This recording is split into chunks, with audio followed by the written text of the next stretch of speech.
you. I don't need that. Just turn that off. Okay, thank you. Thank you, everybody. I want to thank Global Sciences for inviting me here. Dean, I want to thank all of you for coming.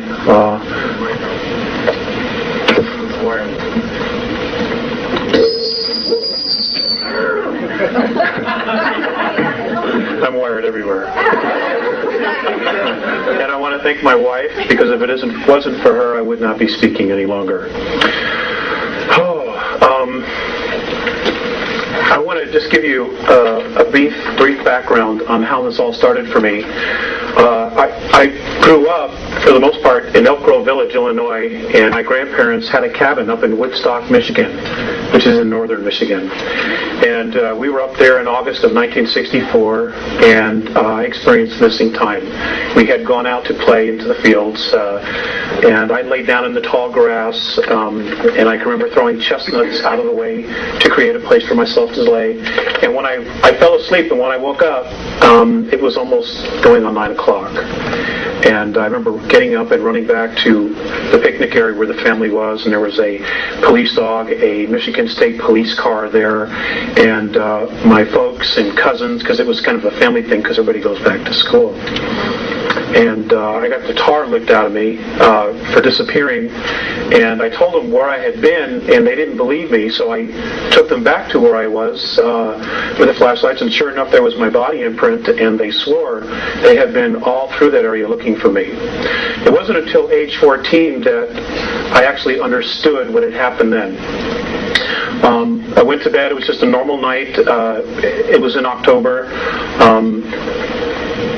When I woke up, and there were two men looking down at me. And they were human beings, except they have no hair. And their skin is light blue, or at least Morine, the very large one. His skin is light blue. Phaseus is the elderly one, and I'll give you a brief background on them. Has turned white because of his age, but they are blue-skinned. They say that they are our cousins, and that we actually have some of their genetics inside of us. They originally came from Lyra, as all human life did in our galaxy. Human life does exist in other galaxies as well. And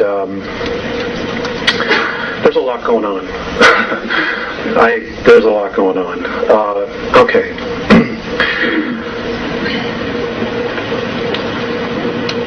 I was taken out of bed many times.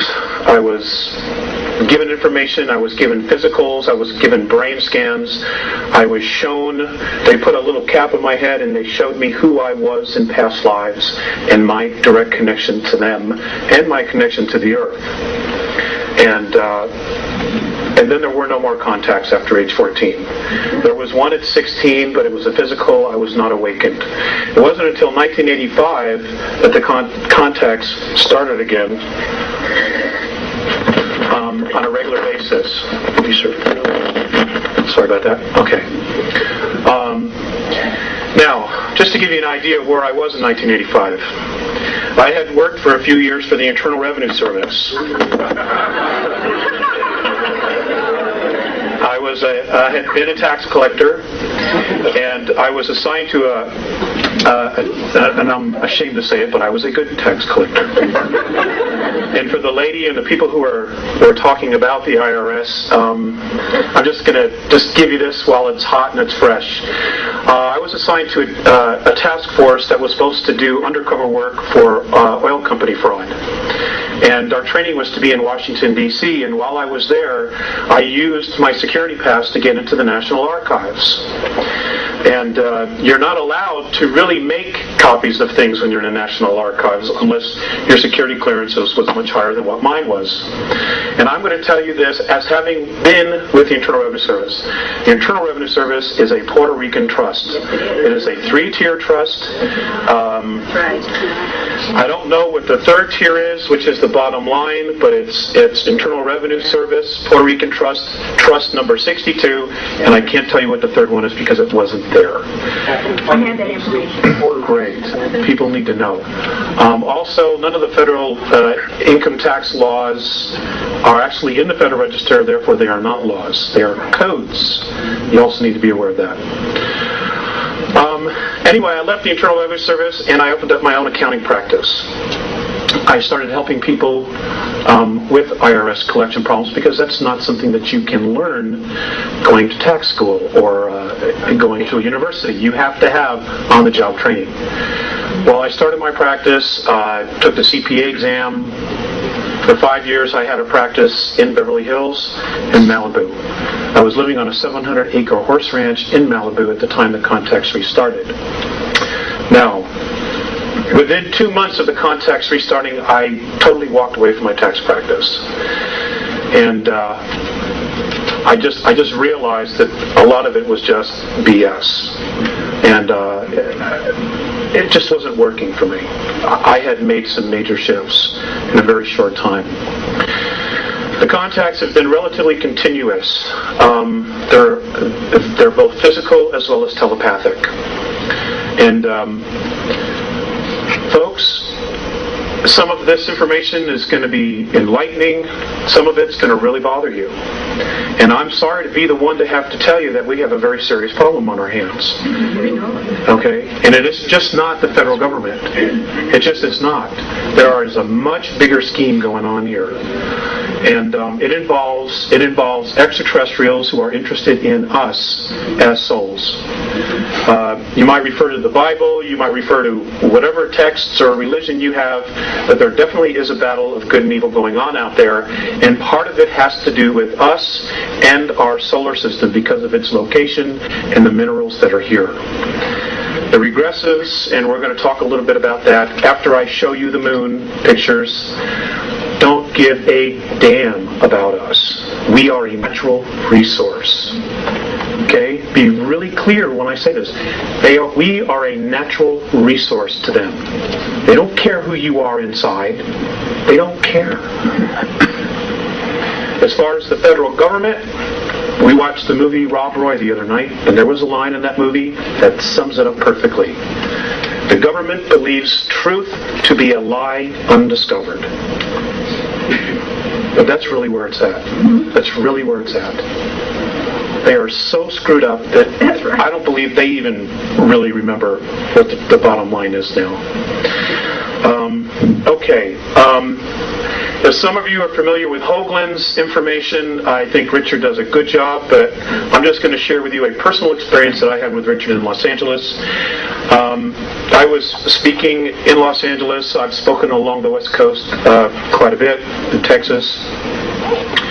And there was somebody from Showtime who was doing a private screening in a hotel room of the movie Roswell, the Showtime movie Roswell they put together. Well, I was invited to go in there. Well, Richard was sitting in the back on a chair. And I'm not reading any more into this. I'm just sharing with you my experience with him one-on-one. I sat down to him and I just looked him straight in the eye, and he didn't have a clue who I was. And I said, Richard, why don't you tell people that the moon is an artificial satellite? And he just looked at me and he says, I'm not ready to. All right? That's my personal experience. It's the only one I have. I think his information is good.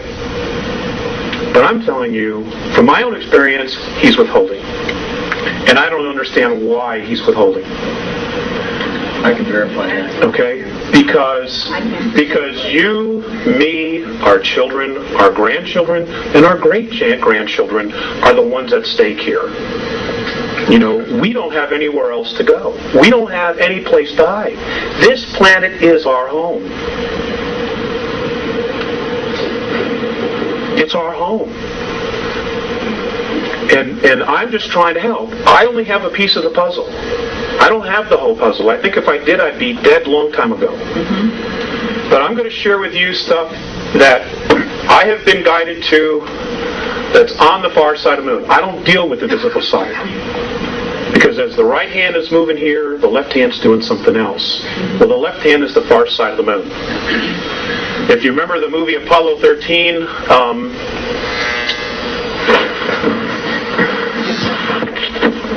if you remember the movie Apollo 13, what? Move over? Oh, it's the lights. Okay. If you remember the movie Apollo 13, all hell's broken loose. They don't know if they're getting home. But they were so concerned about checking out and taking pictures of the far side of the moon. And here they are, they can't get home, but their focus wasn't on getting home, it was seeing what was on the far side of the moon. That is a true enactment, folks. Now I'm going to show you some of the things that are there. Now so you may have trouble adjusting your eyes to seeing some of this. Some of the things you will not have any trouble whatsoever. These photographs, I was told specifically where to look, were taken by the Lunar Orbiter 4 from August of 1966 to August of 1967. They show so much. I mean, if you know what you're looking for, it's unbelievable. It's unbelievable. You know, and there's no way our astronauts missed this stuff. There's just no way. You know, 21-mile bridges, 7-mile monuments, ships sitting in the middle of craters. I mean, you know, you're going to see it. Okay? I'll tell you what the Andromedans, Morine, and Theseus have said about the moon. And I want to take questions, so I want to get through this. They have said that our moon is an artificial satellite. In fact, it is a spacecraft. Much of the debris on the surface was put there and was built purposely to make it look like what it isn't. Okay, it is hollow, it is metal underneath it, and it has the ability to leave our orbit under its own power.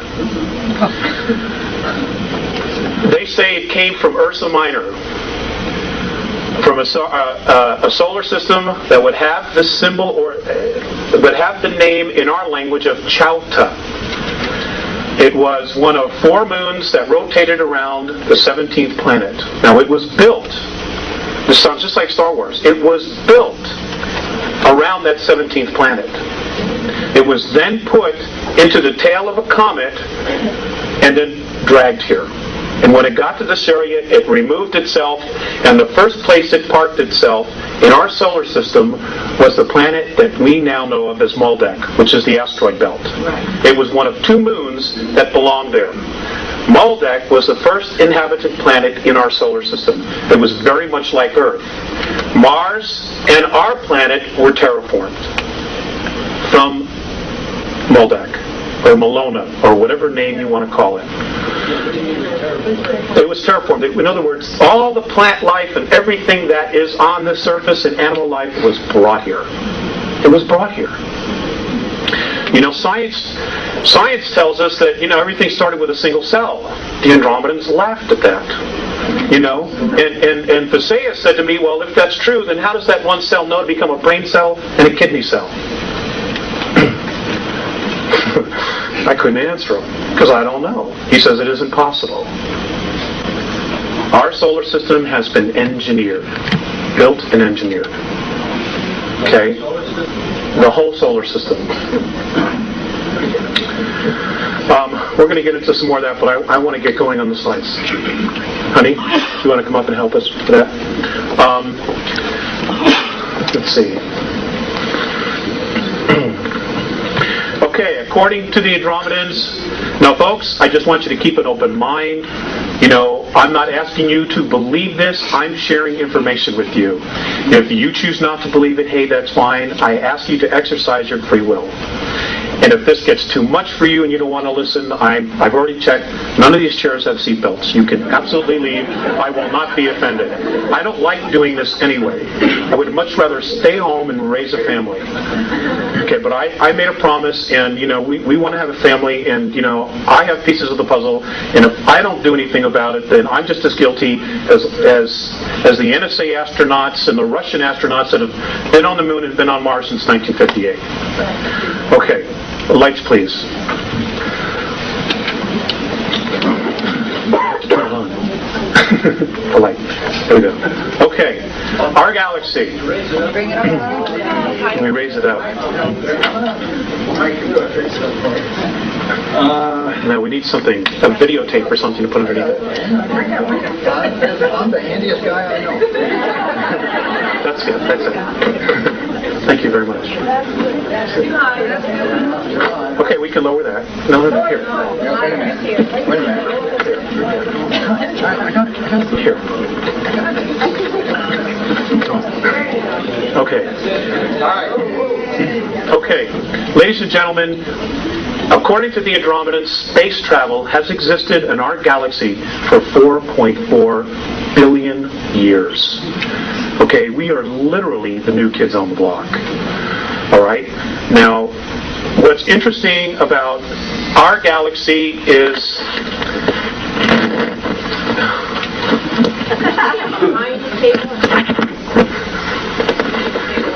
All right. Space travel has existed for 4.4 billion years. The interesting thing about our galaxy is the fact that we have many different races living here.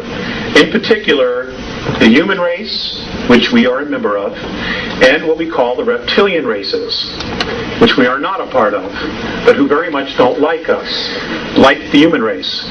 Apparently this battle that's been going on has been going on for approximately 3.8 billion years between reptilian races and human races.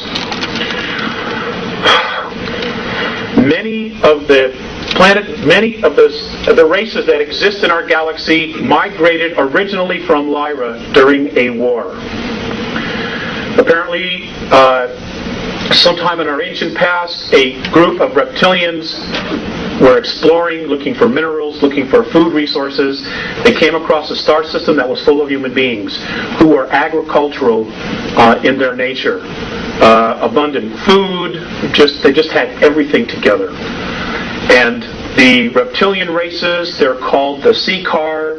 In the Andromedan tongue, we know them, or we would know them as being known as the Draconans, because they are from Alpha Draconis. And apparently they as a race were brought to our galaxy fully formed. Nobody knows where they came from or who dumped them there. But they were put there because it gave them the highest probability of survival. Well, they're a remarkable race. They're incredible builders, but they have an attitude problem. And that is that they believe that they are the dominant species and they control everything else. And they are also master geneticists. They value genetics, not gold or silver. They have no interest in that. It's life forms.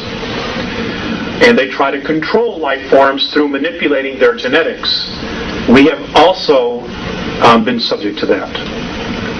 I'm going to try to cover a lot here. Anyway, there was a war. They were attacked. Many of the human races fled to Antares, to the Pleiades, to Cygnus Alpha, to Andromeda, to Cassiopeia, to Sirius, to Procyon, all over. They just scattered to the winds, trying to survive. Next slide, please. This is where our small little area is located. That which we see in the sky, this is where it's located. As you can see, we are in the sticks, the boonies. We really are. And this is why we've been manipulated and messed with so much as a planet and as a race. Because we have been, for the most part, considered insignificant. And then roughly 5,000 years ago, somehow they found out that we were no longer insignificant, and I will tell you why. According to the Andromedans, in our physical form right now, in our genetics, we have within us the DNA of 22 different extraterrestrial races who have come down here and manipulated, who have bred with us, who have tinkered with us, everything imaginable. And that somehow we have all this inside of us. Plus the fact that we're coupled with spirit. And this is something that the Greys have a major problem with. And I will cover that as well. Now, because we are the only race in our galaxy that has these genetics of 22 different races, because we are also spirit, they consider us royalty. The Andromedans consider us as royalty. Now, one of the factors that they look at, and the thing that totally awes them the most, is the fact that many of the more advanced races use technology to create things, to manifest things. The Andromedans are heavily use holographics.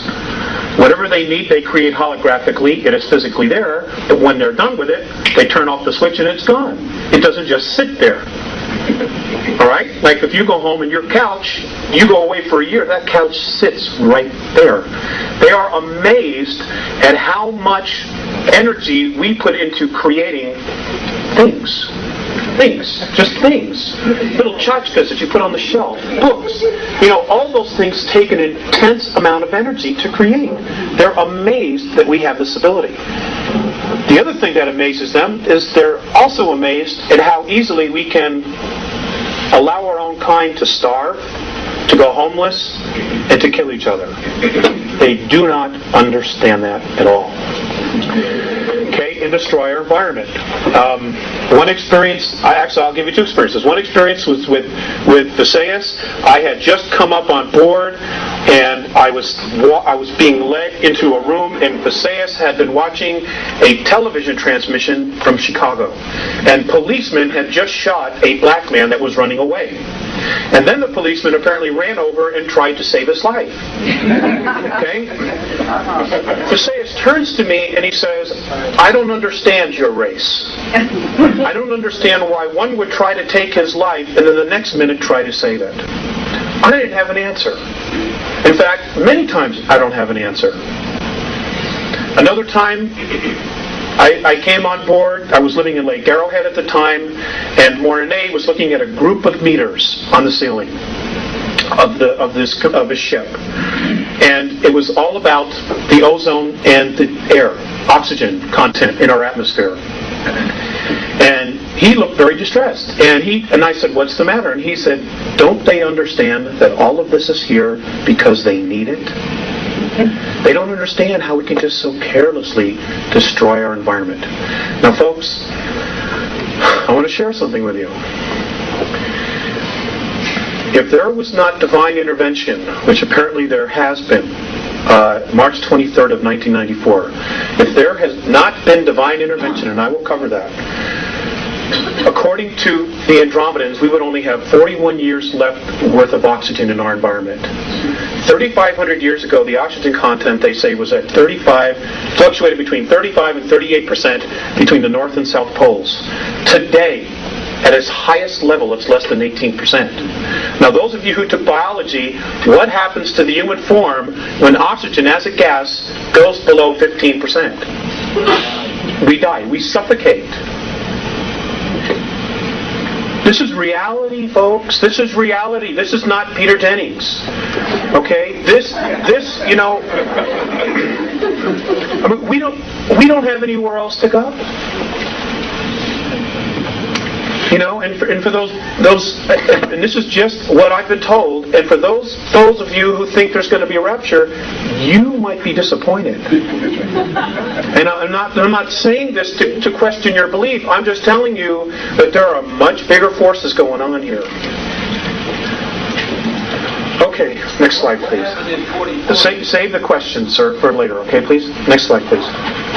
Okay, this is our solar system. There is life in all of these systems surrounding us. They have been coming here for years. For years they've been coming here. Okay, mythology, there's a shred of truth in all of it. The work that Zecharia Sitchin is doing, an absolutely fantastic book is called The Gods of Eden by William Bramley. I would suggest that those of you who have not read it, go get it in paperback version. It'll bring you right up to speed right away. It's wonderful. And he's not a UFO person, which is why I enjoyed it even more. All the truths, just let him right to it. In fact, there's more truth that the aliens are out there than they aren't. They just don't want you to know because they don't want you to know who you are. Because the minute we wake up, the game's over. They cannot control us. And if you look at our past history, if you read Zecharia Sitchin's books, we as a race, when we stand together, rebel against the gods, the ETs. We rebel because they have been, pardon my French, shitting on us for thousands and thousands and thousands of years and holding us back. Next slide, please. Okay, here's Earth. If we could just get a focus, thanks, honey. This is what's left of Maldek. You know the series of planets. The moon is not the only artificial. There are 9 artificial moons in our solar system, and I will share with you later what those are. I just want to cover a lot of information. Okay, next slide. Okay, this is the typical and traditional picture. Does that look focused to you? Yeah. Okay, maybe it doesn't. Okay, this is the traditional picture that we see of Earth. We got an awesome home, folks. It's one of the nicest ones around. But there are some things about our planet that have been withheld from us. For example, our Earth is, in fact, hollow. It is hollow. The next slide, I'm going to show you a NASA photograph that proves that there's an opening at the North Pole. Okay? You can find this photograph in a book called Our Violent Universe by Nigel Calder. It was first released in England, and I don't know how this one slipped through the cracks, but it did. Thank goodness. We are told that the gravity of our planet has to do with the rotation. According to the Andromedans and their science, the radiation of the sun is what causes gravity on planets. And any body, planetary body that is approximately 29.3 miles or larger is capable of sustaining gravity because of the radiations of the sun. Now I realize that flies right in the face of what we've been taught. Well, again, I'm just here sharing with you. If you were to go from the surface, from downstairs to the parking lot, go approximately 821 miles, you would reach a huge open cavern. That does not literally have a sun in it, but apparently they are electrons, and as they go through the surface of the planet, they break down to their finest point, which is light. And that, at the very center of the planet inside, is the strongest force of gravity, and that is why they collect, and that is what is literally the aurora borealis. It is these electrons, these particles, coming out of the top once they have totally broken down, which is why it's almost in a circle. Almost always in a circle. Next slide. Okay, right here. This is just north of Greenland. This is exactly where Admiral Byrd said he flew in. Right there.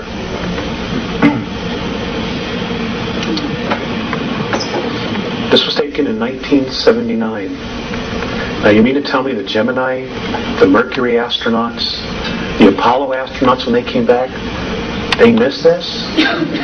I don't think so. I don't think so. If you can get your hands on the book, there's a color photograph. This is a photograph from the book. It is, folks, it's there. Whoops, there it is. It's there. Next slide, please. Okay, our moon.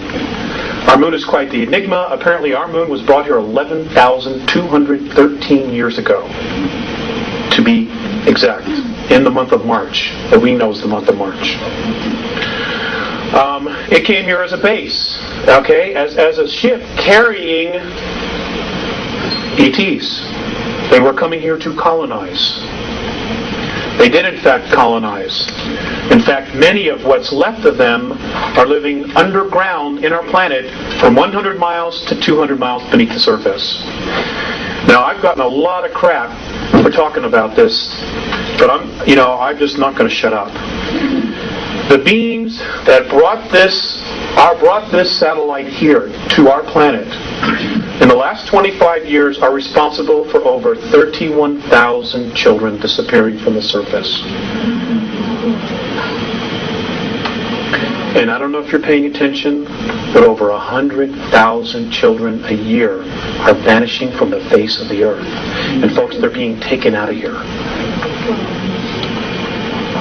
And the governments know. The world governments know. All right, and we're going to cover that. We're going to cover that. Next slide, please.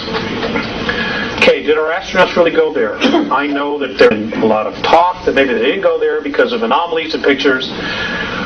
Many of the pictures were faked because the pictures that the astronauts took, there was stuff all over the place. They couldn't hide it. Yes, they did go. But yes, there's been a manipulation of other things put in there that supposedly looks like our astronauts. So, we have to use common sense when we look at these things. The next slide, please. Did our astronauts see things? Absolutely.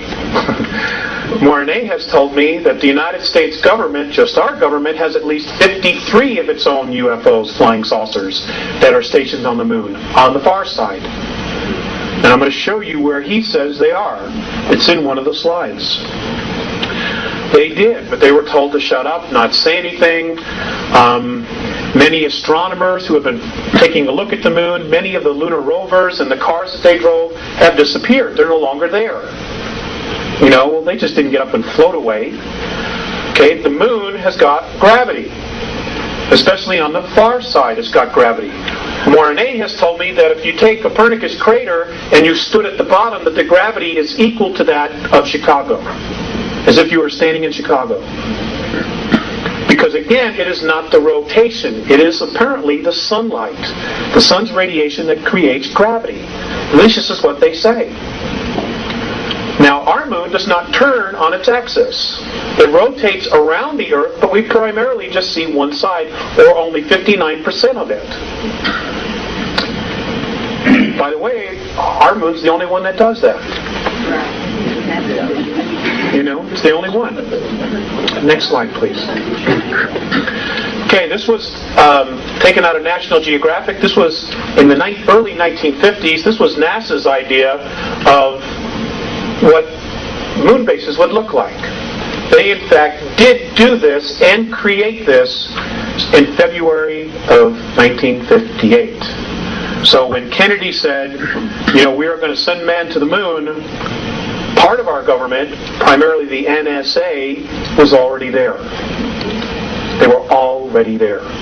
Now, folks, you don't hear much about the Russian space program, but let me tell you something. They are a major player, and they are also here. And they don't work for us, neither does the NSA. They work for international bankers who are the new priesthoods for extraterrestrials. And we're going to cover that. Next slide, please. Okay. According to the Andromedans, there were primarily 9 huge dome cities on the moon, the front and the back. They housed up to 5 million extraterrestrials at one time. There was water, there was vegetation, there was everything they needed. Okay, and these covered hundreds of miles. So when Richard shows you the pictures of the things, the shards, so many miles tall, 9, 10, 15 miles, whatever it is, he's right. He's absolutely right. But there's more. There's more. Okay, next slide. Okay, this is along the equator on the far side of the moon. This is what's left of a pyramid. There are 4 pyramids on the moon. Excuse me. Okay, now I can assure you that the pharaohs, just to practice, did not take the Hebrew or the ivory up here, build one, then bring it back and do it right in Egypt. Didn't happen. According to the Andromedans, almost all the planets in our solar system have pyramids on it. Some have more. I've asked why. Some people say they're tombs. The Andromedan perspective is that these are weights. And what they do is you put them in a strategic location, it balances the rotation of the planet. It doesn't keep it from wobbling, which means that if the ETs are there colonizing, there's no major fluctuations in weather and gravity. Gravity anomalies as well as the electromagnetic field, which is around every single planet. It has to be balanced. That's what these are for. That's why Giza is directly dead center of the landmass on planet Earth. Next slide, please. Okay, can we just focus this a little tiny bit? Okay, folks, I want you to focus on this area right here. I want you to focus on this structure in here. For those of you who are architects, please feel free to, say something about this. This area right here, you can see the curves, the angles. There's another bridge here. I want you to notice these lit up objects inside the bottom of the crater. We've got a close-up of it. Next slide, please. Here we go. Okay, here's another bridge. Apparently this is inhabited by extraterrestrials from Orion. These are, I'm told, are domes. Does everybody see this? Okay. I'm also told that this is a road that goes into here. There's an elevator that goes up to this area here. And when they land, they take an elevator or something down, and then they can walk, because there's atmosphere on the far side of the moon. Which is why the astronauts took pictures of clouds. You know, I mean, it's unbelievable. You know, the snow job that we've been given. It's nothing what we've been told it is. Nothing. It was turned at 180 degrees. Right. Next slide, please. Okay, I want you to focus on this.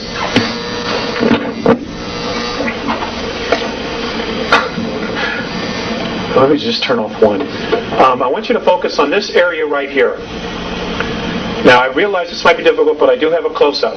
This is a crater, and there is a structure that comes across it. You can see the sun coming through this way. You can see it shining right here underneath, and you can see this is still in the shade. This structure here. This is a 21-mile long bridge. Next slide, please. Here.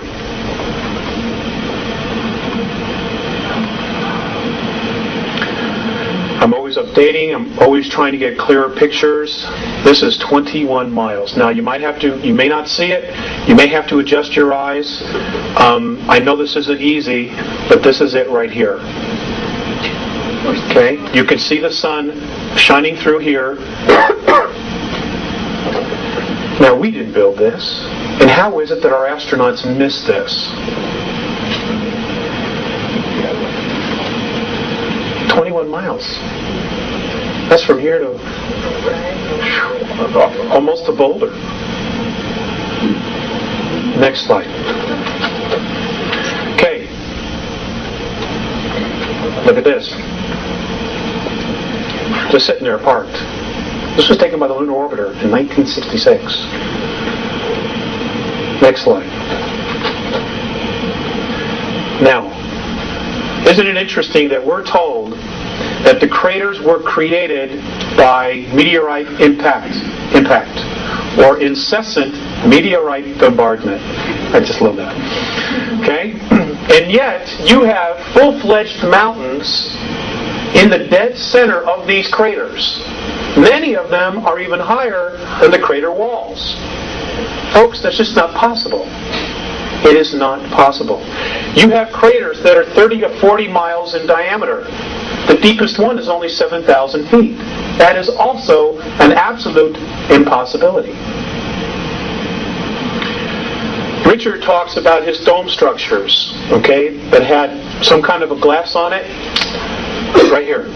I believe, and I'm told that this is what's left of one of Richard's domes, that he has a picture of them, you know, with the long shards and the pieces hanging off. This is what's left of it. As you can see, there's a shiny spot of the glass tickered in, but that's what this is right here. This apparently also was a dome city, but it was destroyed by particle beam weapons between what we now know as the Orion group and a group from the Pleiades. This happened approximately 9,600 years ago. Full-out war here. Next slide, please. Okay, I want you to just check out this area here. All these structures, look at these. Apparently these are hangars. This is a complex that is inhabited by human beings from Earth. Also want you to look at this object. I'm trying to get a better picture of what this large structure is. But what's really interesting about this area here and this is look at nice how sharp this crater is. The corners here. Very nice and sharp.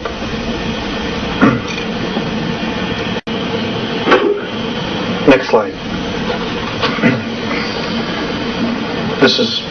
I just wanted to show you this structure here. This is absolutely not supposed to be there, and apparently it is the ruins of a ship that was destroyed 9,600 years ago. Next slide.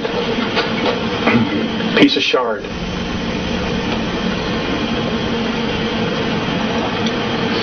It's 2 miles. 2 miles tall. Piece of what? Shard, piece of metal. Next slide, please. Okay. On this photograph, I want you to just take in the landscape. Okay? I want you to take in the landscape of what you see here. Now, I want you to focus in on this area right here. I want you to look at this area here, and I want you to compare it to the rest of the landscape. Just focus your eyes for a minute. Okay? I want you to focus on this area, and then the rest of the landscape. What's unusual about this area right here? Anything else? Maybe the way these things are all lined up together, nice and neat, and then these structures right back here. Next slide. Okay, here's another picture of it. Okay.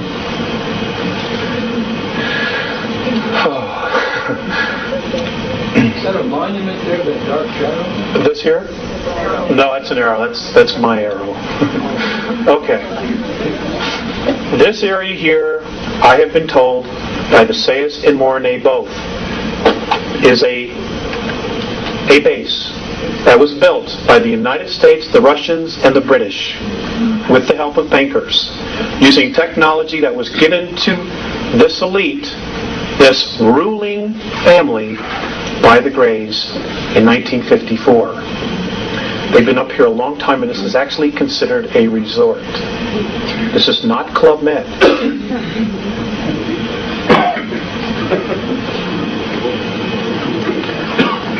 Next slide. More ruins down here. Here and in here. These are not supposed to be here. These are pieces of spacecraft apparently that were destroyed 9,600 years ago in a war that took place in our solar system. Next slide, please. Okay, this is the same structures I showed you earlier. Here's some more ruins. Now I want you to look at this area right here. This apparently is what's left of a dome, one of the dome structures. And these pieces that you have on the inside are pieces of the roof that just fell to the floor of the dome. You can look, you can see it, you can see there's a circumference. Here's part of the wall that's fallen down this way, okay, and here is part of the dome that is still intact. If we go to the next slide, I might see a little better, but we'll have to focus it right here. Well, maybe not.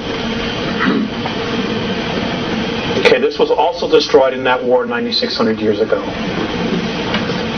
Next slide, please.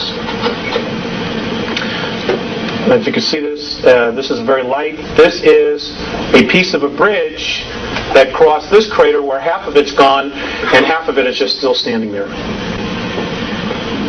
I don't know exactly how many miles across this is.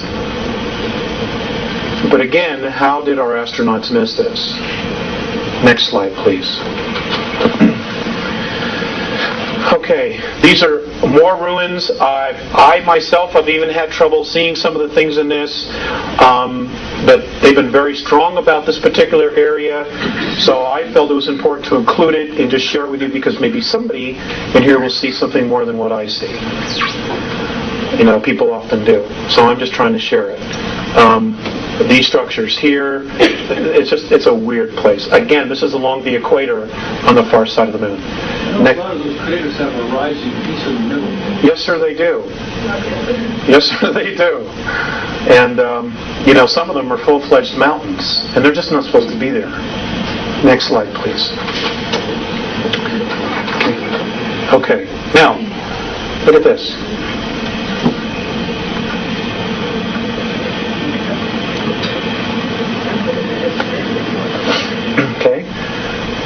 Honey, is that the best we can post it? Okay, thanks. This area here apparently is a domed complex inside this crater, and I'm told that the world government picked this area because there's water underneath it. These are domes. These are a series of domes that are lit up from the inside. Is that square thing a pyramid? Which thing? This here? I don't know exactly what that is. It's not discernible in the pictures. You know, I think sometimes they purposely blur these just a little bit.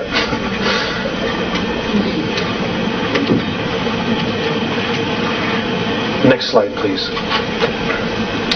Here's another area in another crater. This is all lit up from the inside.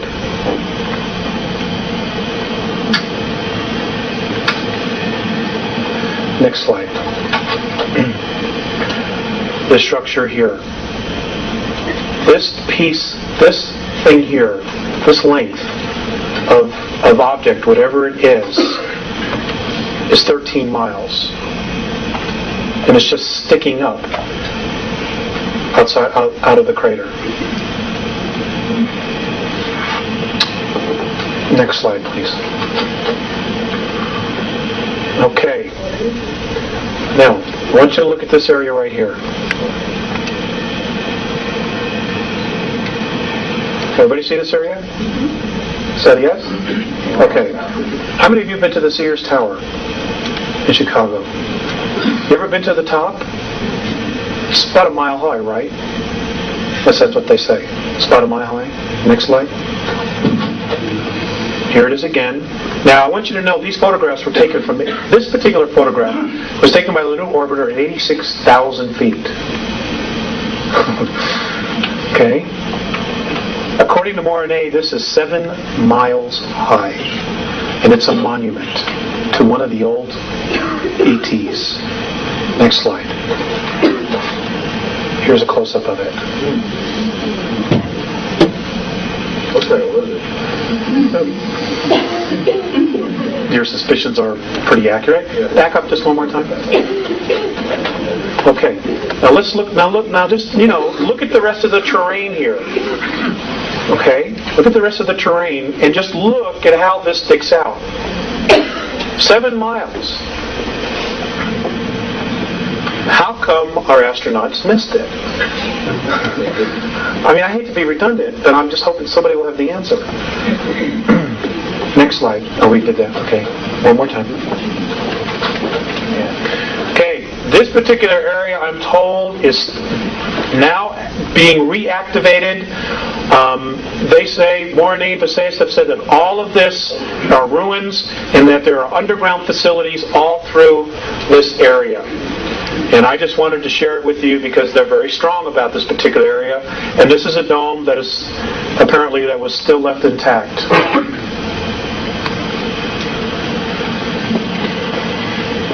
Next slide. Square craters. Now I've asked Morine specifically, and he said there's no such thing as a square meteor. So just one of them weird things. Next slide, please. Okay, craft sitting here, hanging over a crater. Next slide. These are all taken by the Lunar Orbiter. Weird crossed objects sitting in the middle of craters, dead center. Next slide. This was the photographer. Let's go one more slide. Okay, back up. Thank you. Okay. Ladies and gentlemen, somebody else, I think George Leonard wrote this, somebody else is on the moon. George Leonard, yeah. George Leonard. Somebody else is absolutely living on the moon. I am told that there are 35,000 full-time human beings from Earth living on the moon. And they are Aryans by birth. Now let me just say that one more time. They are Aryans by birth. They are Aryans by birth. You're going to have to research them because if I come right out and say it, I'll get in deep trouble. Okay, Aryans by birth. They're not.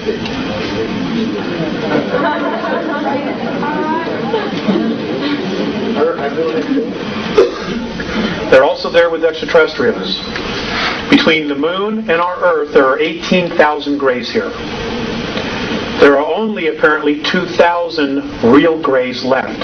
All the rest are clones. They're robots. They're organic robots. And microprocessors are grown in their head. And they are controlled by some kind of a radio frequency. Now, the Greys and the Orions also have this technology to absolutely replicate and duplicate a human being. And for those of you who are familiar with the old Dr. Beater stuff, before he was killed in a parking lot in Dallas, I would suggest you go back and re-research that information. Except he was told the Russians were doing it, and they're not doing it. It's extraterrestrials who are doing it, who are trying to undermine the free will of those of us on the surface of the planet. Because this is our home. Okay, Mars. I'm still working on more information, but I'm going to show you a couple things and share things that I've been told about Mars. The first thing I want to share with you about Mars is that, again, everything we've been told about it is wrong. Mars' atmosphere is full of oxygen and ozone. In fact, the local San Diego paper on March 23rd of 1995 flat out said that in 1971 they had discovered it was full of ozone. Well, folks, you go to the library and you pull out any book that you can find on Mars, written by any scientist on this planet, and they don't say virtually anything about ozone. But it's there. We're told that that its actual gravity is about 1%. Well, if the atmosphere is so feeble, then how is it that it can have 300-mile-an-hour wind storms? If the atmosphere is so feeble, how is it that it can hold water at both poles? Next slide. Let's go next slide. I'm sorry. At both poles. And there's water at both poles. This is water, H2O. We're told that the Martian atmosphere never gets above 129 degrees below zero. And yet, this past February or March, you had a picture from the Hubble telescope of Mars and the North Polar Cap melting. Now, I'm not a scientist, but tell me, how does water melt at 129 degrees below zero? I'm open. I'm open.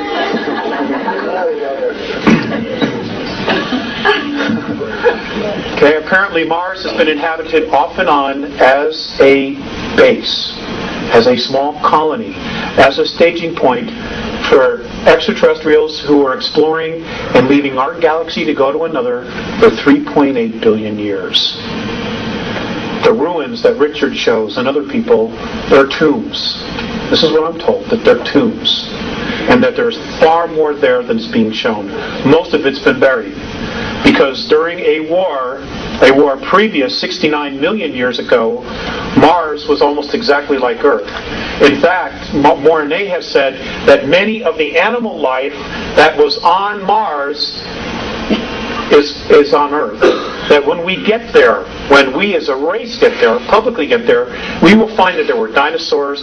Many of the exact same animals and mammals and reptiles were on both our worlds. And that Mars had a totally different orbit. It was literally pulled from its orbit, and as it was pulled from its orbit by 19 million miles, it rolled like a ball 3 times. And the water that was here just moved everything. And that it's been reactivated. It was reactivated in 1989. Now, I did a lecture in Dallas, and I've been talking about this information for several years now. And I was told that in 1989, Orion troops landed on Mars and took over colonies that were settled, created there by Terrans, us, by human beings from Earth. They came in and just took it over. Now, this gentleman who approached me, and I'm just sharing this with you, said that his best friend's brother worked for Central Intelligence and was a director of NASA and resigned in 1991. He said that his brother told him that the meetings on Malta, on the ship, just off the coast of Malta between Gorbachev and Bush, were about what was going on Mars and that they were scared to death. Now, folks, I got to share this with you. The beings that are here from Orion, they're into control. They're into control. There is no such thing as self-rule in the Orion Empire. There's a hierarchy. Now, if you look at our planet, if you really look at what's going on our planet right now, there's only one nation that truly cherishes self-rule and actually has real experience in self-rule. That's the U.S. And we're armed to the hilt because our Constitution says we can be. This is why the focus is on destroying the United States of America. Okay, the UN, the World Order, all of that stuff, they're all taking orders from ETs, and they're scared to death. But they are willing to sacrifice this nation. They are willing to kill 3.5 to 4 billion people to maintain their place as the new priesthoods. This is Sumeria, this is Egypt all over again. But on a much grander scale. Because now you've got 6 billion people living here. If the people of this nation surrender the Bill of Rights by 1998, folks, you will no longer have the United States of America. That's a guarantee. That's a guarantee. This is the reason the Andromedans are coming back. Because 317 years into our future, our galaxy is in tyranny. And they have traced, through time travel, all the events that lead to the single point that shifted the energy from free to tyranny. Now, we're not just talking about free, we're talking about also on a spiritual level. Suppression, oppression of soul, of spirit. And they have traced it all back to our solar system, which is why many races are coming back and saying, hey, wait, this isn't going to work. Because 317 years in our future, there's tyranny here. There is no such thing as freedom. And we somehow are dead square in the middle of this thing. Sorry for the news. But we are. This is the only reason they're bothering.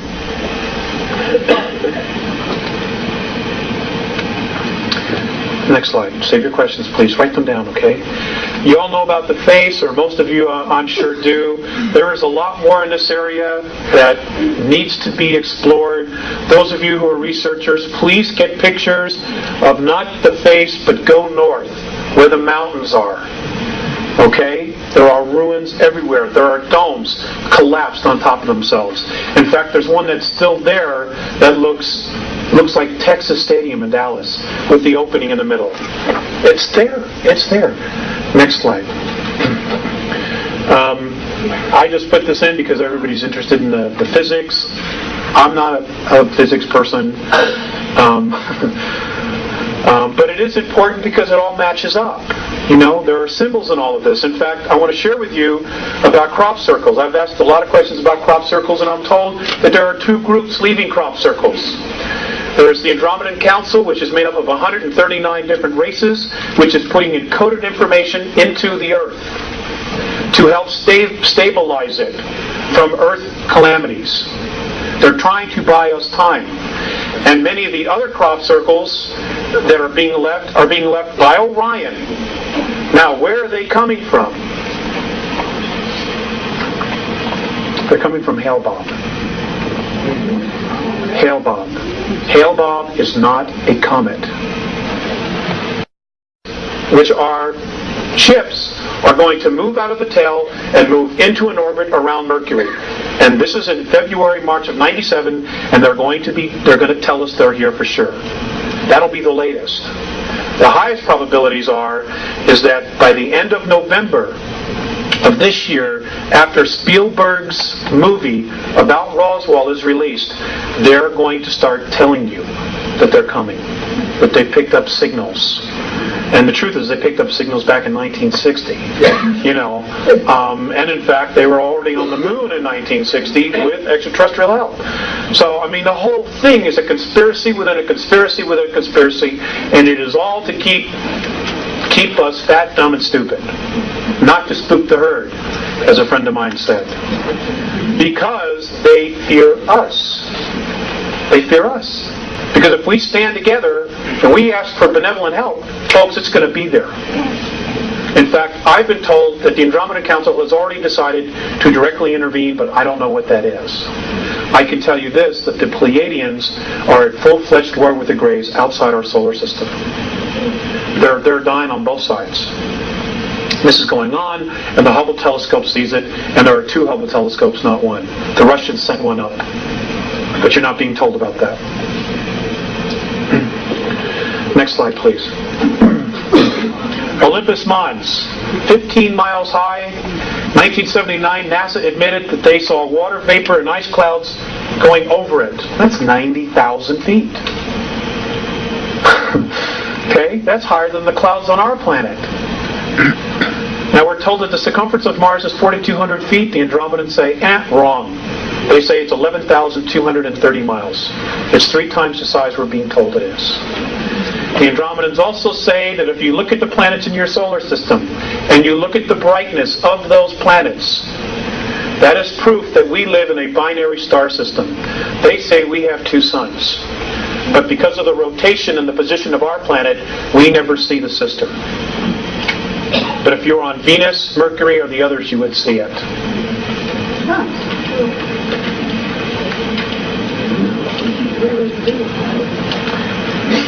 They rotate around each other. I realize it flies in the face of everything. I'm just here sharing with you, and I'm just asking you to keep an open mind. Next slide, please. Okay. Cydonia is in the northern hemisphere. Now I'm told that at one time most of that area was covered with water. And that along the equator of Mars is where most of the colonial cities were, colonies, outposts. They said much of the bigger cities on Mars before it was destroyed was in the southern hemisphere. Now I want you to, honey, can we focus just a shade? I want you to focus on this area right in here. Now this area is known as our Great Plantatia. This is in the southern hemisphere. Now, there's a little happy face. Yeah. I thought that was pretty amazing. You know. Okay, but if we go to the next slide. This apparently is another tomb that was in fact destroyed. And these are 3 more pyramids that are lined up just like Giza. This area right here. And that these are also ruins. This is what they say. And folks, they've never lied to me. Right here.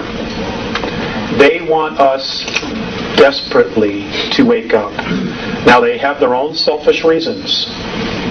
Okay, because of the fact of the problems that apparently come up in the future. But there's also another reason. Many of the human races in our galaxy, because of so much interbreeding between the one race, the genetics apparently are starting to break down. There's only one race in our galaxy that can give these particular human races a genetic boost. And that's us. But they can't use our genetics.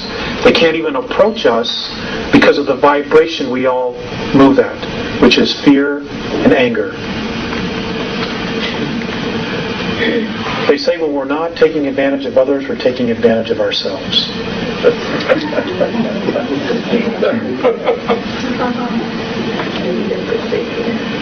correct. It hasn't stopped the regressives because they vibrate at this frequency, and they've also helped to propagate many of the belief systems that we have right now. We have real problems because this is all coming to a head by the year 2000. They're going to be here in 97, and official protocol ships from Orion are going to be here. Now, I want to share with you some of the things that the Greys are up to. Many people say they've left. I'm sorry to disappoint you, but apparently they're still here, and they have no intentions of leaving because they need us. They are desperately trying to save their race by using our genetics, but it isn't working. They can create the form, but they can't put soul in the body. That's a gift. Now, here's what they're doing. This is what I'm told they're doing. I'm told that many of the abductions that are occurring now, that the vital body, the aura of the people being abducted, which is primarily the females in a family, and it's usually the first and second daughter and the mother, what they are doing is they are peeling off the vital body, the closest part to the energy field, and they are storing it and they are feeding it to the hybrids that have that mother's genetics in it. And apparently they're doing this to keep them alive. And they're also apparently trying to create soul. They think by stealing your aura, the vital body, in your energy field, and giving it to another, that it will create soul. You need to be aware of this. Okay, this is why a lot of folks who are weird things are happening, they're getting real sick and run down. It's because your vital life force is being stripped from you. And folks, there is a violation of free will, big time going on here. You know, there are a lot of blinds in metaphysics. And one of them says that you create your own reality. Well, that's true. But there is a violation of free will. And we are being violated big time. And our race has been for the last 5,400 years. Big time. I'm dealing with the race we know ourselves now as Homo sapiens sapien. I don't know, is there another slide? Phobos. Phobos is an artificial moon. This is where the majority of the 2,000 real grays that are left are hiding out, is on Phobos. And when you look at pictures of Phobos, when you go through your magazines or you go through, the astronomy magazines, I'm told that you should, I've been asked to share with you the idea that you should look very carefully about the inside of craters. That many of the openings that lead into this are inside the craters, that the bottoms open up and the ships come in and the ships come out. Okay? Now, Phobos is a major anomaly because it goes counterclockwise to everything else in our solar system.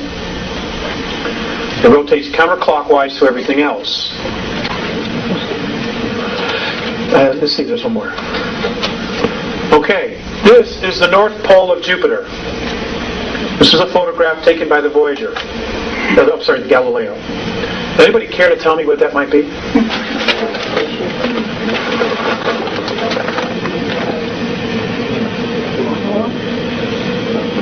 I don't know either.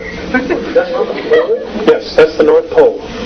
When it went over, it photographed this sitting there.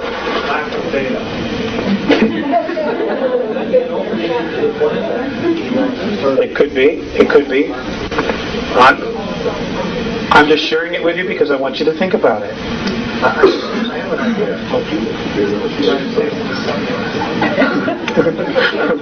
I think it's a satellite. It's an alien satellite that they caught on top.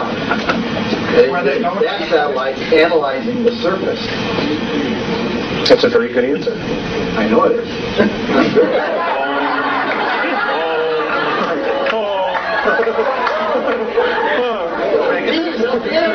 One day they'll get it.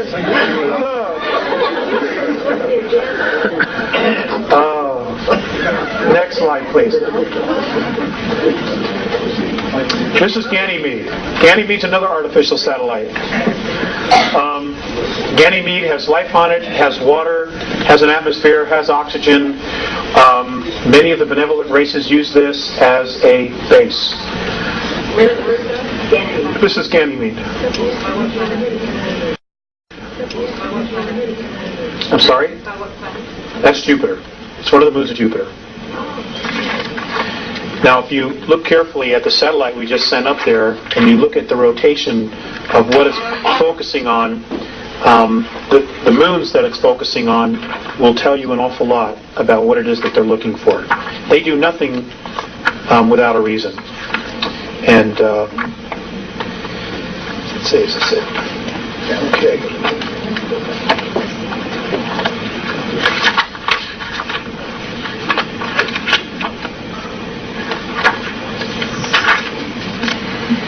Okay, next slide, please. I think that's the last one. That's the last one. Okay, we can have the lights be great.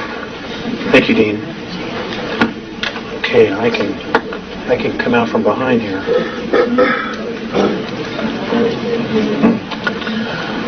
Okay, I want to share this with you. This last thing, I was told that March 23rd, 1994, that 19 suns pole shifted in our galaxy, and that many are pole shifting all the time.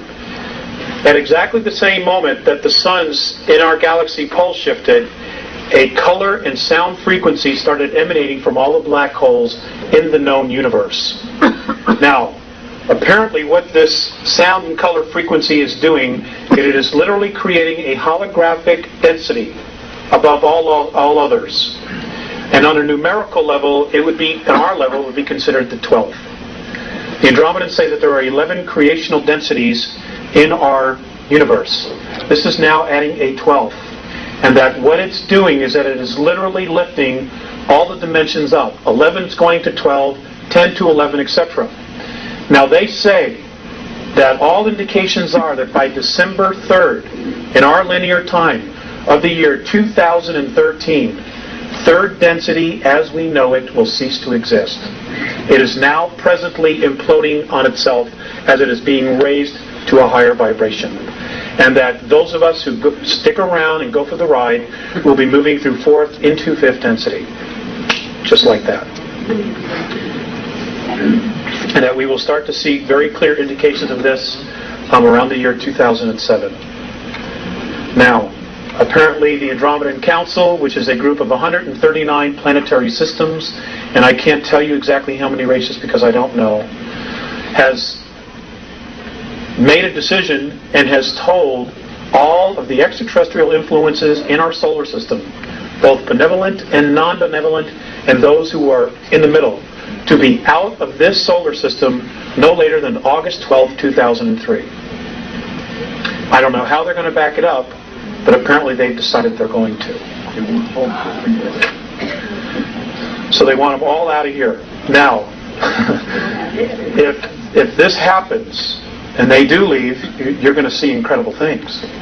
If they do not, I have been told to tell you this, that there's a very high probability that we will wake up one morning or go outside one night and the moon will not be there. It will be towed towards Jupiter.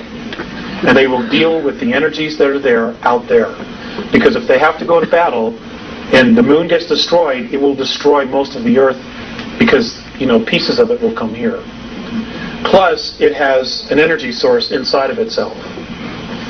Okay, it's a spacecraft.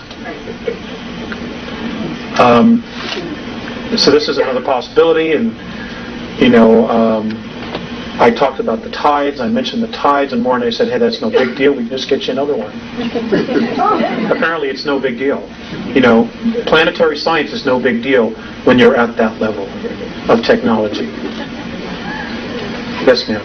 I noticed that the moon had moved closer to Earth. What did they say about that? About 2 years ago? Apparently, it's moving closer all the time. The Andromedans say that it's moving 9 inches closer to us, and we're not being told about anything about it. They also have said that Mars is also moving closer to us as well. That it's moving closer? I don't know what it is. Unless it's to disrupt the gravity pull will create earthquakes. What's 9 inches have to do with 240,000 miles? I don't know, sir. I don't know. I'm not a scientist. I don't know. Where you get to where people in the back cannot hear these questions. I'm sorry. I'll repeat the questions when they're said. Thank you, Dean. Yes, ma'am. Yeah. If most of those satellites are artificially made, why do they make the surface so rough? The question is if the satellites or the moons are artificially created, why do they make the surfaces so rough? Obviously to hide what they are. Other than that, I don't know. Ma'am in the back. Yes, we really have a struggle going on between basically good and evil. Are the benevolent people more, more powerful, or is there more of them? I mean, do we really have a chance? Okay. The question is if there's really a battle between good and evil. Are the benevolents more powerful? Do they have more? And do we really have a chance? Oh, gosh. I've been told that if they stuck together, yes, they could resolve the situation here. But there are some significant problems that they have. Now, back in 1985, when I was being told all of this, there were a lot of discussions going on back in Andromeda about what to do with us. Now, half of the Andromedan Council didn't want anything to do with us. And their reasons were this. These were their sole reasons for not wanting to help us. They don't respect their home, they don't respect each other, and they don't respect themselves. What is their value? Now, those that wanted to help, because they have seen us as totally being violated with our free will, somehow convinced them that this was a worthwhile project. Now, intervention not only changes our reality, it changes their reality. And one of the things that the Andromedans and Morine has said specifically is they don't want to come down here and help us when we don't want to help ourselves. Because then they end up babysitting. And if something happens, then we could always blame them. And the cycle starts all over again.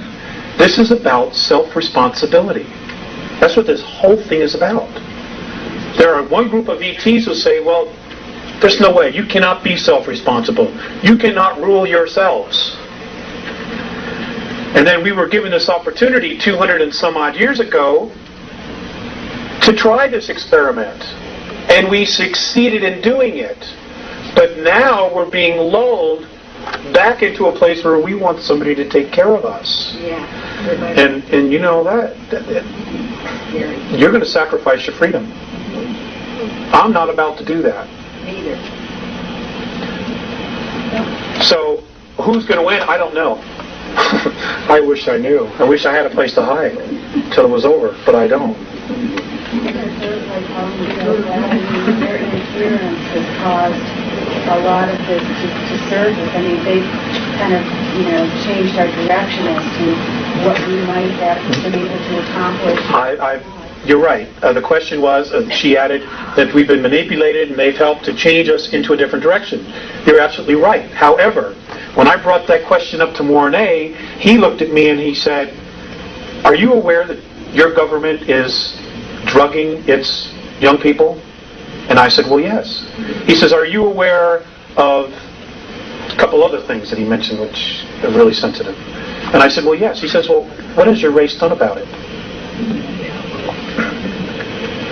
I mean, 1986, 1987, West 57th Street, twice in 6 months, showed Air Force personnel unloading bales of marijuana and cocaine off of planes at Hempstead Air Force Base and loading it up with weapons and then taking off for Costa Rica. Twice they showed this on national TV. What happened? West 57th Street was taken off the air and nobody did anything. Again, it comes back to self-responsibility. They are watching us. They are watching us and saying, should we come in and help this race when they don't want to clean up their own act? When they don't want to take care of their own? Do you realize, and big time, and those who don't want to make a shift are going to be checking out. Because the frequency, everything is changing, folks. And I'm not trying to instill fear in you. I'm trying to share with you what they've told me. And they have not been wrong. Things are going to radically change. And it's going to start just like this. It has. You watch November of this year, it's going to get really weird in this country. Really weird. They're going to try to divide us. And because if you divide, you can conquer. And whatever you do, please don't turn on each other. The enemy is underground. They're on the moon. It is not your neighbor. It is not your policeman. He's not the enemy. You know, if you want to do something really constructive and you don't know what to do, just do this one thing. Come November, if there's an election, vote. Whoever's been in office, vote him out. Start over. That will buy us more time. What happened in 1994 that stopped the integrating of the oxygen supply? Nothing. Apparently there's been this divine intervention and third density is moving into fifth. Therefore, they say this is going to happen by December of 2013, so the 41 years won't go by. So we've been rescued on some level already. But I don't know how many of us are going to make it. Now, the world government has been told that we're overpopulated, by the aliens. The truth is, they can't control all of us. Right. They can't control us here. So they decide they want to just eliminate half the world's population. Now, folks, I want to share this with you. According to the Andromedans, our planet could comfortably handle a population of 11 billion if we didn't squander our natural resources and we went to free energy. Right. Yes. Now, the free energy has been suppressed forever. Right. If we went to that, we could turn this whole thing around. Right. All right? What's happened is the political systems have broken down, but they don't want to take responsibility for it because in order to fix it, they have to make us more free. And they're not about to do that. They are not about to relinquish control of you, your money, your assets, because you're a natural resource. So it's easier to create a catastrophe, like a pole shift or something else, biological weapons, and just wipe out half the population. And they're still in charge. And I can assure you that those people that you call your world leaders, those who are part of this game, will be sitting on the moon watching all this happen. And when it's done, they'll come back with answers, just like a politician, Yes, sir, in the back with the striped shirt. You mentioned something about economics, materialism, what have you. How does any of that correlate with your comments about getting our souls in a place that we think of in terms of metaphysics or religion? How does that fit in? Where does the answers come from? Spirit is just throughout the entire universe. How could they not have a soul? That's the question that doesn't play. Who could not have a soul? The Greys? The clones that... They're robots. No, I'm talking about... I'm referring to the clones, the hybrids that they're creating. They do not have soul. That's what I'm told. You're saying they're like robots. They're not That's right. actual beings. They're not actual beings. Microprocessors, organic microprocessors are grown inside their brains. These blues and or grays are not living beings. Some of them are not, no. What about the ones that aren't clones? Do they have souls? The ones who are not clones? Yes, they do. What was that question back there? I still didn't get it. We got off. Yeah, where does soul and spirit get into this? Okay. Is this a possible solution? Why are they so interested in us?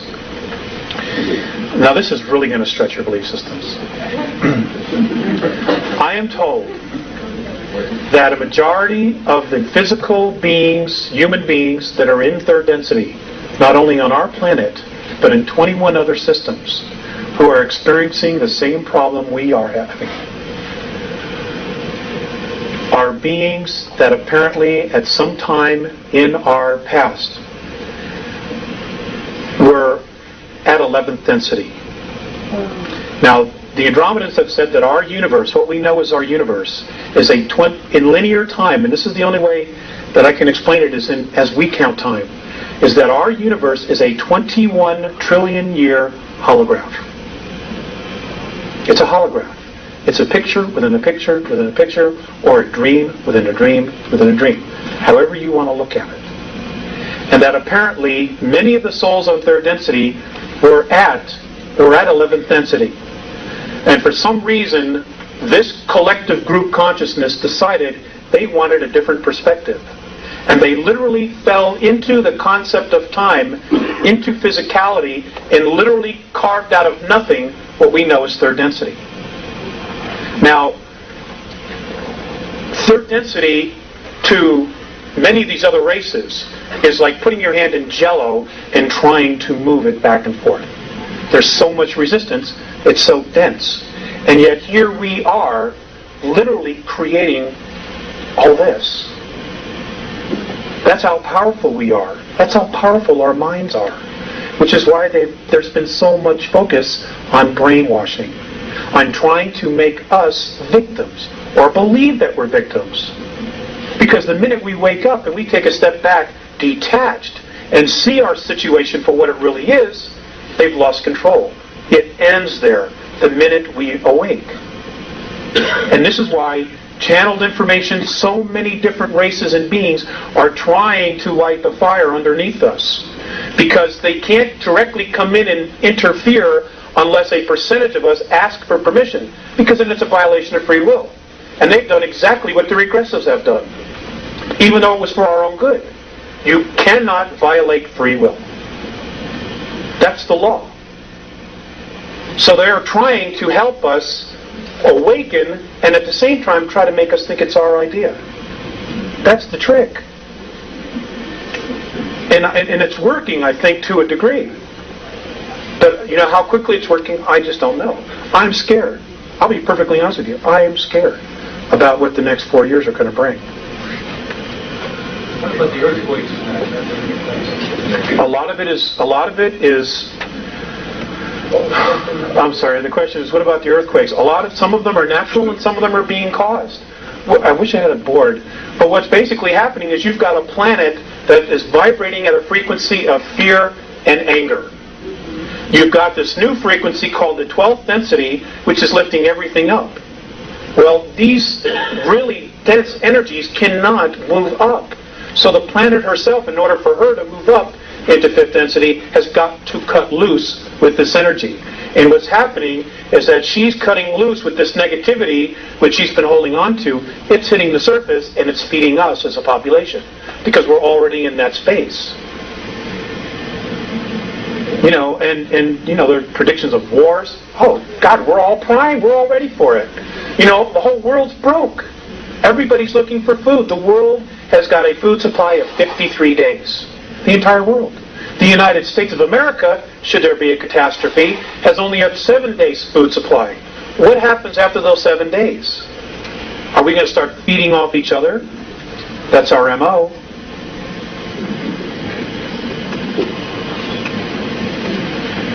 Yes, sir. Before you go any further, can you define what you mean by density, frequency? Yes. Okay, can you define densities, frequencies? Density and dimension, they're really one and the same thing. They are a frequency in which light and sound oscillate at. We oscillate at a specific range. Other things oscillate at other ranges, higher ranges. There really isn't anything lower than us at this present time. You know, we've hit bottom, there's only one place to go, and that's up, as the old saying is. So it's a frequency, it's light, it's sound. If this is a holograph, if what they're saying is right, that this is a 21 trillion year old holograph, then all of this is just light and sound. Now, there are places in space where there is nothing, no matter. According to the Andromedans, those are areas that have not been magnetized by thought. Now, with the first aspect of physicality, the first sign of creation, they say, is the electron. The moment that particle is magnetized by thought, it comes alive, and it starts to create and manifest whatever is energizing it or magnetizing it. I know it's out there. I still have trouble with understanding a lot of it. Yes, ma'am. Does this time frequency that you speak of for the 2013, does that have anything to do with what some people are talking about, some of the astrologers and others, about the entryway into the photon band or photon belt? The question was, does the time of 2013 have anything to do with what astrologers or astronomers are saying about the photon belt? Ma'am, they have never mentioned anything about the photon belt. In fact, the Andromedans have absolutely no belief system whatsoever in astrology. And I don't mean to offend anybody. This is their perspective. They say it's all a belief system. How does it all agree with King James Version? I don't know. I don't know. I'll tell you.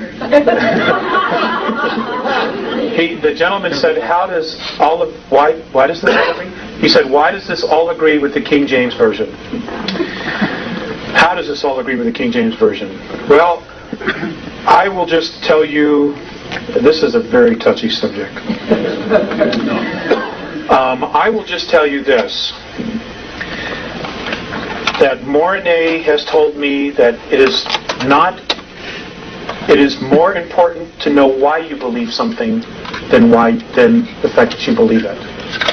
And in their opinion, the fact that we all believe, or a majority of the people believe in the book of Revelations, that we are literally going to self-fulfill it. What we think we create. I see, who else? I see somebody pointing to somebody else who doesn't want to raise his hand, probably. Yes, ma'am, in the back. Richard Hoagland talks about... Could you stand up? I can't hear you. Okay. I'm sorry.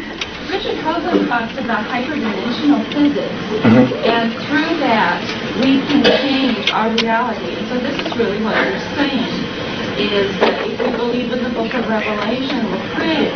So wouldn't it be an idea that if we change our thought about the year 2015 as something other than a outlined there, and that's sort of what he is saying, is hyperdimensional physics can allow that person to change their reality through their thoughts, and it's basic metaphysics. And that would be eliminating fear, because if we go into anything with fear, we cannot change our thought. I don't know, when you said you were afraid, it made me concerned about your information, although I really think your information sounds to me very valid. But when fear can change that reality, that makes any sense? Yes, it does. The fears that I have are my own.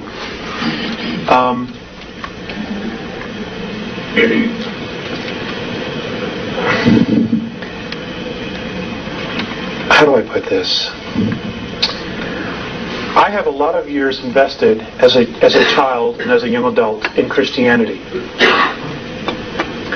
I have been made aware of the fact that there's no net underneath me. No net at all. And the fear that I have is my own belief in myself to be totally self-responsible. I can admit that. So that's the fear.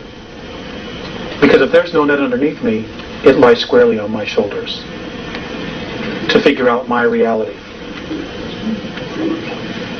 And when I see all this stuff going on, what is it that I want to create? What do I want to create? My wife and I want to have a baby. I'm 39 years old. I've been in many other relationships, and I've raised other children that weren't my own. Now I want to raise my own. And, there's a lot of things going on that influence that decision. So I share the information, but I'm also sharing myself. So you have to take that whatever way you want. Yes, ma'am. Question about reincarnation. If, say, the Earth is destroyed in the future, where are the souls going to reincarnate? Are we going to other planets where they have similar life forms? Or they're supposed to go into, or what? What's the theory on that? Okay. The question was about reincarnation. If the Earth is destroyed in the future, where will all these souls go to continue to reincarnate? That's a great question. I will share with you a couple things about that. Their theory, the Andromedan theory on that is this. They say that all physical matter that is in this 21 trillion year old holograph came out of what we know as black holes.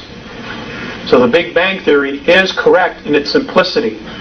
But apparently what happened was some other universes somewhere also went through the process of evolving, and those things that chose not to evolve, to raise their frequency for whatever reason, were taken into black holes, and because spirit cannot be destroyed, it has to create another space to continue to evolve.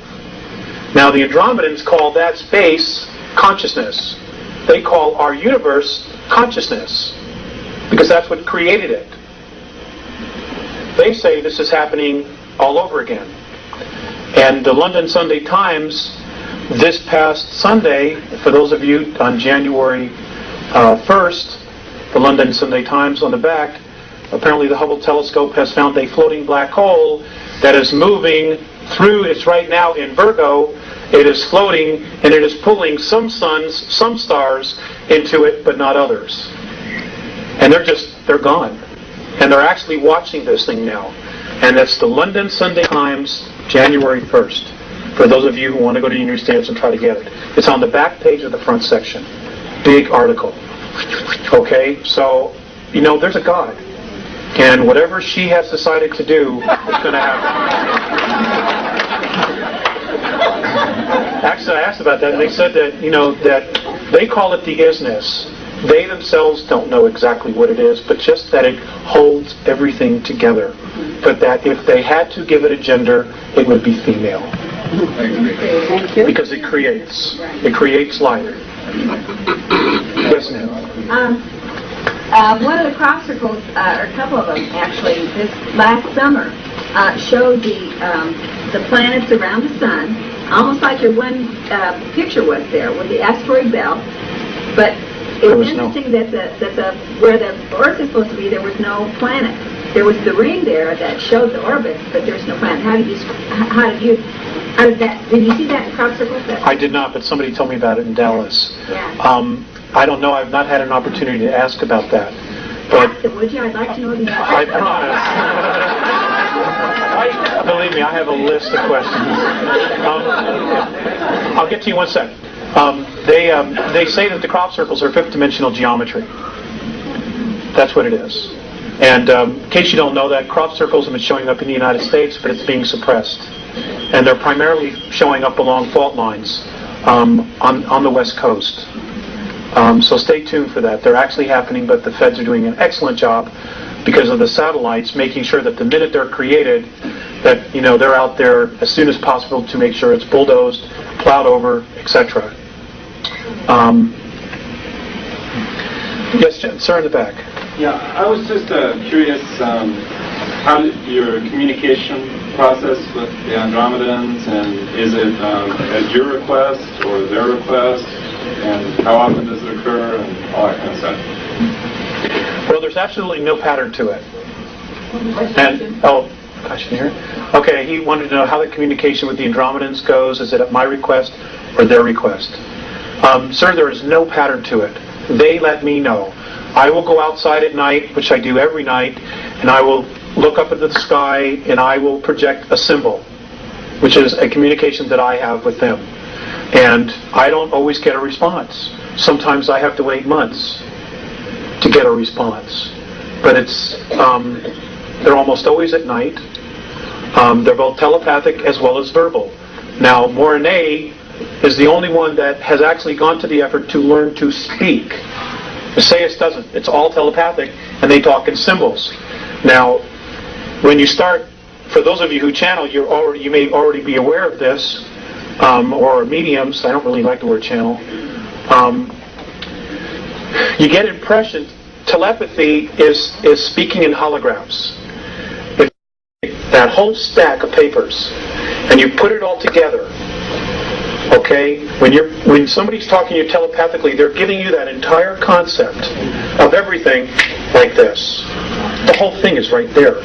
It is not where I am describing, well, sir, we take this, we move it to the front of the house, then we take this beam and move it there. It's not like that. You get the whole thing instantly. And then you have to learn how to unravel it. It's taken me years to do this. And they've been really patient. And I'm not the only one. They're talking to 3 other people. I'm the 4th. There's one in Argentina, who I don't know yet, but I've met somebody who does know him. There's one in Asia and one in Europe. And there are other groups that are also contacting a lot of people here. Because we're different. We are really different. I'm not saying we're better, but we're different. And they apparently see some value in us, those that really want to help. Even the regressive see value in us, which is why they're so hell-bent on trying to control us and to suppress us.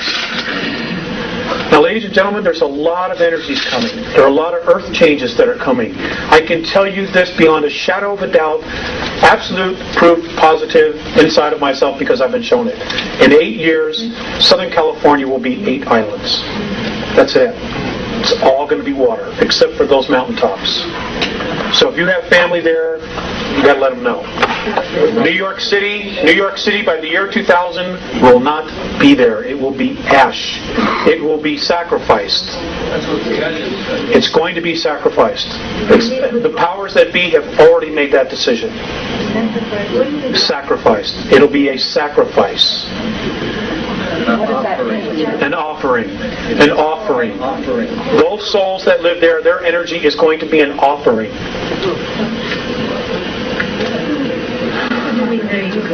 Whoever it is going to try to capture those souls? Yes, ma'am. Yes, ma'am. Yes, ma'am, they can. It's because what's underneath. Yes, sir.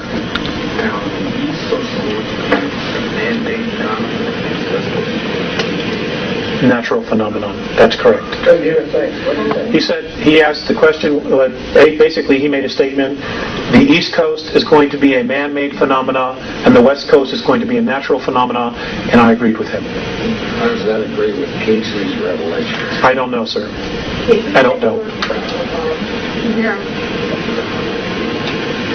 He said it would be destroyed. I don't know that he said it was going to be bombed. It was going to, an act of terrorism would turn it to ash. By when? By the year 2000. When he said the California thing would start. Sir, I don't know. I could start any time. Truly, it could start any time. I'm amazed more hasn't happened. There are some really, really evil thinking souls here on this planet. I mean, it's unconscionable. It's unconscionable. If those of you know anything about the UN Biodiversity Treaty, if you look at some of the wording that's in it, it doesn't sound like a human being wrote that at all. No. You know, it's just too weird. There's just so much weird stuff. You know, and that's because they were influenced. You think the UN was set up by extraterrestrials? That I don't know. I think that maybe in its original conception it was honest, but it's certainly been perverted. Certainly been perverted. I want to get somebody who has the next question. Yes, ma'am. Can you comment on the angels that are out saying, or the article about angels everywhere you look at it, and also the term walk-ins? Okay. The question was, can I comment on angels and can I comment on walk-ins? As far as angels, the Andromedans consider anybody who has spirit to be an angel. You know, you make your choices. You walk on one side or you walk on the other, or you find the middle path. Most of us are on one side or the other, and we're desperately looking for the middle path. It's just spirit. They're just folks on the other side, beings on the other side who are trying to help and influence us to make decisions for ourselves. If any of these angels supposedly tell you that they have all the information and that they need to follow, you need to follow them, like i.e. Ramtha, you need to be you got to use more common sense and really trust your gut instinct. Because this is all about our evolution. You know, if it's true that we've been on 11th density, then we have knowledge, we have experiences that none of these other races have. And we already know how to do this. And we already know. And we just have to somehow find out those keys. Every single one of you in this room has a piece of this puzzle. Every single one of you. You know? And you gotta honor that piece that you have. And you've got to honor yourselves. Don't let anybody tell you that you're not awesome, because you are. You are so awesome.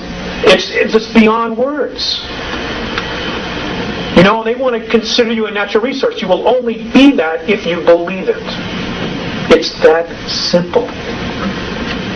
This does not have to be a major struggle.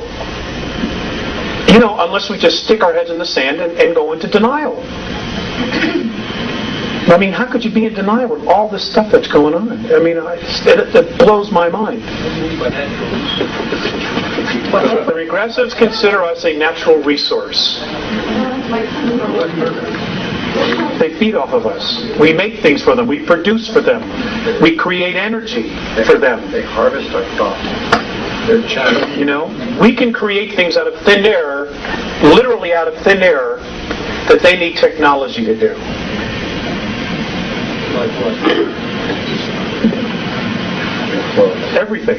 Everything in your life was made, was created, manufactured. Okay? Even the idea was created. Okay?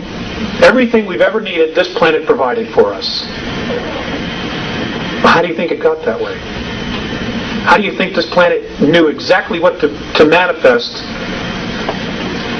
and we would end up here and be able to use exactly what we needed? I don't know if I'm wording that right. I think we're here did the availability. Okay.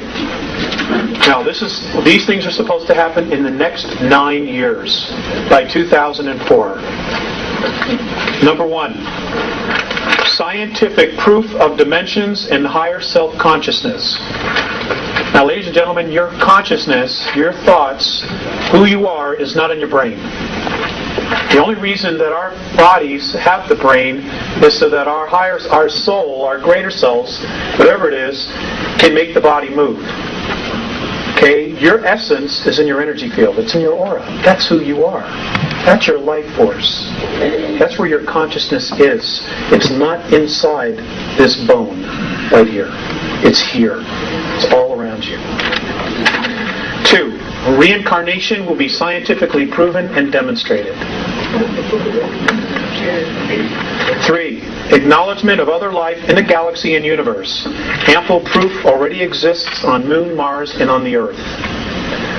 4, extraterrestrial contact from at least 9 different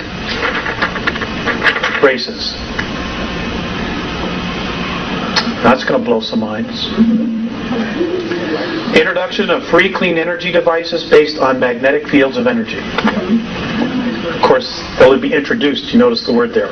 They've already been built. That the Earth is hollow and capable of sustaining life, and the existence of a city known as Kal-Ni-Gor, which is in the hollow Earth, that was originally built by Lyrans. Lyrans were one of the original races of human beings. Number 7, rediscovery of the lost lands of Atlantis in the Atlantic and in the Pacific, a very large temple complex still intact that belonged to Lemuria, approximately 150 miles southwest of Easter Island. So that's going to blow some minds. Number 8, reality that all we see in the physical is a holographic imprint directed and created from a higher portion of ourselves. Apparently, in the next 18, 19 years, we as a race are going to evolve over 150 years. It's going to be like that. Which is the way it should be. I mean, for every, I don't know if you're aware of this, but for every 2 years that passes, military technology advances 44 years. Do you have any idea the toys they have that you paid for? I mean, it's awesome stuff. And of course, they don't want to let us play in the sandbox. I mean, it's ridiculous. Would you go back to the one that you said just before you said we will evolve over 150 years in the next coming years? In the next 18 years, we are supposed to evolve over 150 years. And then there was a statement made before that, all that we see in the physical is a holographic imprint directed and created from a higher portion of ourselves. Number 9, human consciousness is not in the brain, but located in its entirety in the energy field and aura. This is the 1.5 to 5 ounces that the body loses at the moment of death. That's who you are. That's the only part of you that's really you. You just create this to play the game here. Okay. Number 10. How our past and present educational processes have not prepared us to be completely conscious, creative thinkers. Number 11. that organic and plant life forms do exist on 7 planets and 15 moons in our solar system? Yes, ma'am. Number 11, that organic and plant life forms do exist on 7 planets and 15 moons in our solar system.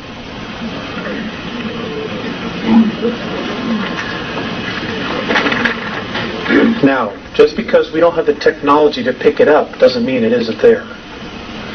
Okay? Number 12, rediscovery that each of us is a part of the whole of the universe, and we are a significant part of that idea that we call God. And that God is the idea called love.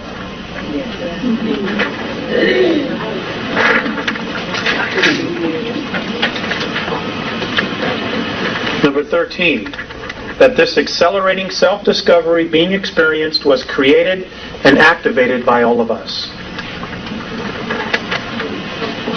So, well, sir, that's the $64,000 question.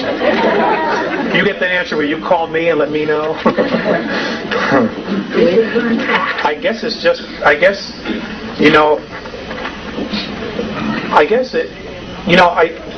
when I look at history, and I look at where we are today, there's a history of history repeating itself. And, it's like a hamster that climbs on the wheel. No matter how fast he goes, as long as he stays on that wheel, he's not going anywhere. So maybe we just needed to make a change. Maybe we're all sick and tired of this. Maybe we need like a vacation.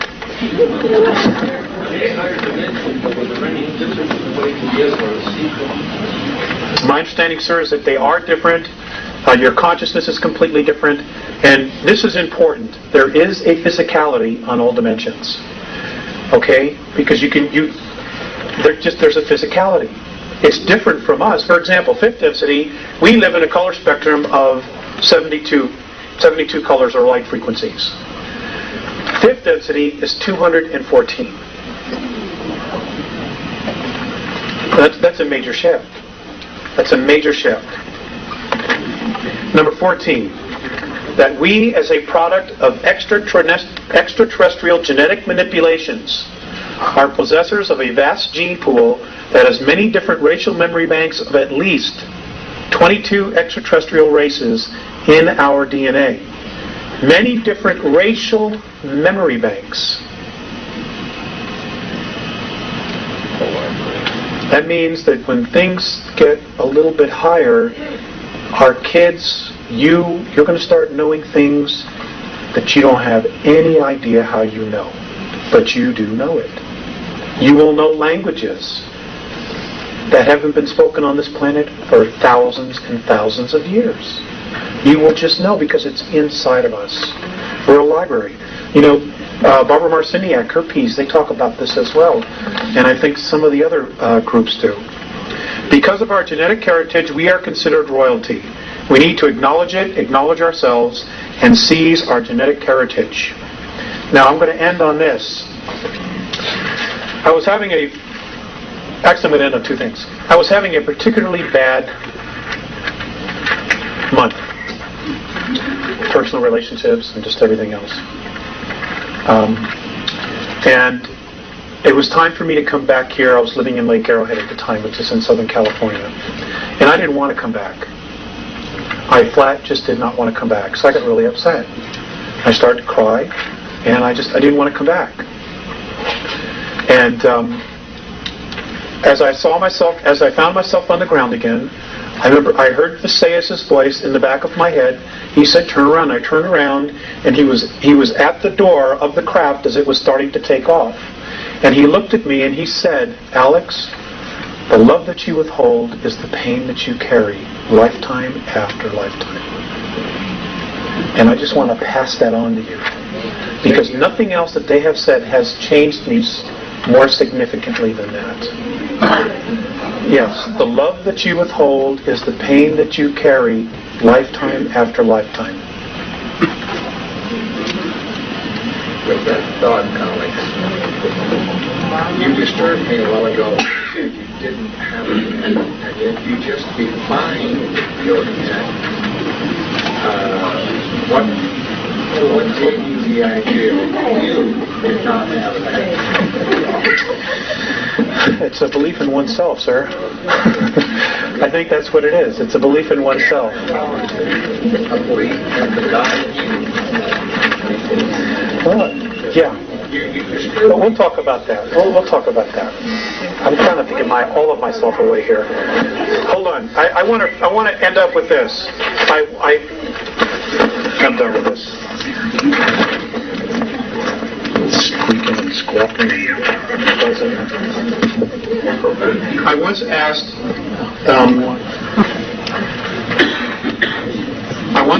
Visayas. Wrong microphone. I once asked Visayas. Put that one God. I once asked Visayas, okay, what was our future going to be? You know, the future of us here on Earth. And this was his response. This is the Andromedan definition of our future, us as a race. Responsible freedom of self-determination. Becoming truly self-confident and free to unconditionally be responsible for oneself without being coerced to accept some higher authority. I'm going to read it one more time. Responsible freedom of self-determination. Okay. Folks, thank you for coming.